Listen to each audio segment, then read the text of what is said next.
jumpa lagi dengan Kisli. Seperti yang kita ketahui ya teman-teman, ketika kita sedang mengendarai kendaraan bermotor, kita pasti mengenakan helm. Kalau enggak, kita pasti mendapatkan sanksi tegas deh. Misalnya mulai dari teguran, kemudian surat tilang, bahkan kemudian juga bisa berlanjut sampai ke hukuman pidana atau juga dikenai denda karena melakukan pelanggaran. Soalnya nih, peraturan tentang penggunaan helm itu juga tertera pada undang-undang teman-teman. Nah, coba kira-kira teman-teman di undang-undang nomor berapa? Yaitu di Undang-Undang Nomor 22 Tahun 2009 tentang Lalu Lintas dan Angkutan, yang tertera pada pasal 106 ayat 7 dan juga 8. Dimana di situ disebutkan bahwa setiap orang yang mengendarai motor itu wajib mengenakan helm. Kenapa sih kok sampai dibuatkan undang-undang yang mewajibkan pengendara dan juga penumpang ini untuk mengenakan helm? Pasti teman-teman juga tahu ya jawabannya, bahwa yaitu semua untuk keselamatan masing-masing pengendara dan juga penumpang dalam berkendara motor. Dan ternyata awal mula helm untuk motor ini dibuat itu ada sejarahnya loh teman-teman. Mau tahu kan ceritanya? Dan di sini saya akan membahas tentang awal mula helm diciptakan dan juga alasan kenapa diciptakan, juga negara manakah yang pertama kali memberlakukan kewajiban untuk memakai helm saat berkendara ini.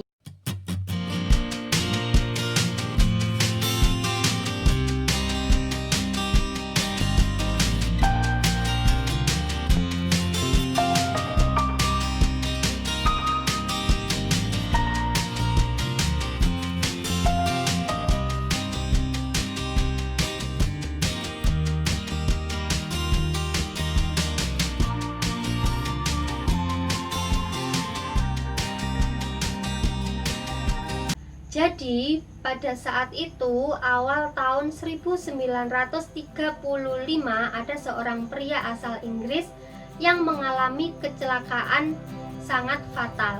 Nah, pria ini namanya adalah C.T.E. Lawrence atau yang dikenal dengan nama Lawrence of Arabia. Ceritanya pada saat itu dia tengah mengendarai sepeda motornya itu yang bermerek Brooks Superior SS 100 atau yang kita sebut di sini moge ya, motor gede. Ketika itu ia melintasi jalanan yang menukik atau belokan tajam ya. Ternyata waktu itu di situ ada anak-anak yang bersepeda di jalanan itu. Maka si Lawrence ini berusaha untuk menghindari anak-anak yang sedang bersepeda tadi. Akhirnya dia membanting setirnya secara cepat agar tidak menabrak si anak-anak ini. Tetapi karena ia membanting setirnya dengan cepat, dia malah terlempar dan jatuh dari sepeda motornya tadi dan mengakibatkan kepalanya mengalami benturan, sehingga hal itulah yang membuat dirinya itu koma selama 6 hari sampai akhirnya dia meninggal. Dengan adanya kejadian itu, ada seorang dokter bedah syaraf yang menangani operasinya si Lawrence ini, yaitu dokternya itu bernama Dr. Hugh Crans. Itu langsung memulai penelitian mengenai kasus cedera kepala dan juga sejumlah insiden yang membuat para pengendara kendaraan roda 2 itu tadi kehilangan nyawa saat berkendara. Tujuan penelitiannya itu adalah untuk membandingkan seberapa parah sih luka yang diakibatkan antara orang yang memakai alat pelindung kepala dan yang tidak memakai alat pelindung kepala saat mengalami kecelakaan. Tetapi penelitiannya ini mengalami hambatan karena si Crans ini tidak dapat menemukan pengendara yang menggunakan alat keamanan kepala pada saat berkendara, padahal itu sangat ia butuhkan untuk mengetahui seberapa signifikan sih jumlah nyawa yang hilang kalau semua pengendara menggunakan helm sebagai standar keselamatan mereka. Jadi saat itu penelitiannya akhirnya tertunda. Sampai akhirnya di bulan November pada tahun yang sama, itu Angkatan Darat Inggris itu juga kehilangan 2 personel mereka karena kecelakaan sepeda motor juga. Setelah itu, Angkatan Darat Inggris ini mengeluarkan perintah agar semua pengendara untuk mengenakan helm saat berkendara, di mana helmnya itu terbuat dari gabus ataupun karet. Dan dari sinilah akhirnya si Dr. Crane tadi yang penelitiannya tertunda akhirnya bisa melanjutkan kembali penelitiannya itu dan juga mengumpulkan data yang berlangsung selama 6 tahun.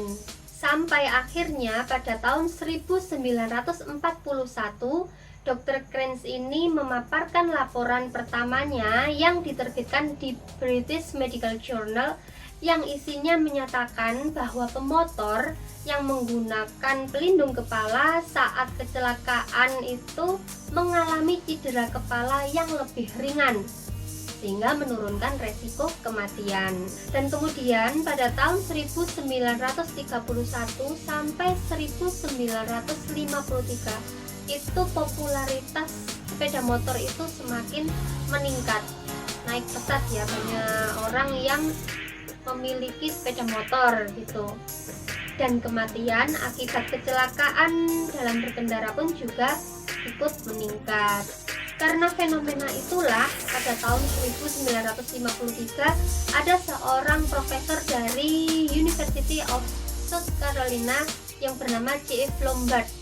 C.F. Lombard ini membuat gebrakan dengan merancang helm sebagai salah satu alat pelindung untuk keselamatan bermotor. Di bagian luar, helm ini disemati dengan cangkang yang keras dan juga dilapisi dengan 2 lapisan halus di dalamnya, di mana lapisan pertama itu fungsinya adalah untuk kenyamanan dan juga lapisan selanjutnya itu adalah untuk menyerap dampak dari tabrakan itu tadi. Jadi bisa dikatakan pada tahun 1953 itu ya, helm yang benar-benar memiliki fungsi keselamatan untuk pemotor ditemukan. Dan setelah Lombard menemukan ini, akhirnya muncul deh banyak perusahaan yang mulai membuat helm. Dan dengan banyaknya produsen-produsen yang mulai membuat helm, maka juga diperlukan sebuah lembaga yang menguji dan menstandarisasi kualitas dari helm-helm itu. Karena helm-helm buatan pabrik itu belum tentu memiliki standar yang tepat untuk pengendara motor, dan dari situlah berdiri sebuah lembaga yang bernama Snell Memorial Foundation pada tahun 1957. Jadi lembaga itu bertugas untuk menguji kualitas helm yang diproduksi oleh perusahaan-perusahaan helm yang ada tadi ya. Dan pada saat itu seluruh helm yang berkualitas tinggi itu pasti memiliki stiker yang berasal dari lembaga tadi, yaitu stiker Snell tadi, yang artinya itu sudah lolos tes pengujian dan juga memiliki kualitas yang tinggi. Jadi kalau di Indonesia ini stiker Snell itu disamakan dengan helm SNI itu ya, Standar Nasional Indonesia. Kalau di Indonesia seperti itu. Nah, meski ada bukti jelas tentang penggunaan helm saat berkendara itu dapat mengurangi resiko kehilangan nyawa, dan juga imbauan kepada seluruh pengendara juga sudah digalakkan, tetapi belum ada satu negara pun yang menetapkan aturan untuk mewajibkan penggunaan helm bagi pengendara sepeda motor dalam undang-undang mereka. Karena tidak diwajibkan, maka banyak orang yang tidak mengenakan helm ketika mengendarai motor, karena mereka itu juga merasa penampilan mereka itu terganggu. Jadi menurut mereka itu memakai helm itu dianggap tidak keren gitu ya. Sampai akhirnya pada 1 Januari 1961 ditetapkanlah hukum menggunakan helm untuk pesepeda motor di negara Australia. Jadi waktu itu yang pertama kali mewajibkan pemotor untuk mengenakan helm itu adalah negara Australia, yang akhirnya pada tahun 1966 Amerika Serikat juga terdorong untuk mengambil langkah ini juga.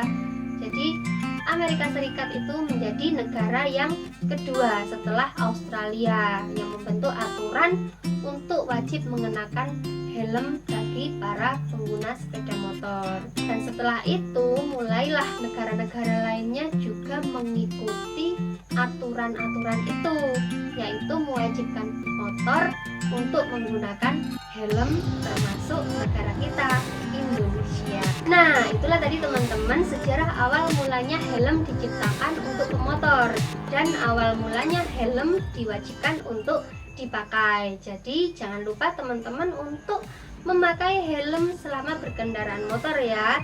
Dan juga teman-teman pilihlah helm yang sesuai dengan standar keamanan. Dan berkendaraanlah yang baik, patuhi rambu-rambu lalu lintas sehingga keamanan dapat terjaga. Oke, salam semangat semuanya. Terima kasih saya ucapkan kepada teman-teman yang sudah menonton video ini. Jangan lupa teman-teman like, komen, dan juga subscribe channel ini. Dan semoga kisah ini menambah wawasan teman-teman semua dan juga berguna bagi teman-teman semua. Sampai jumpa di kisah selanjutnya. Dadah!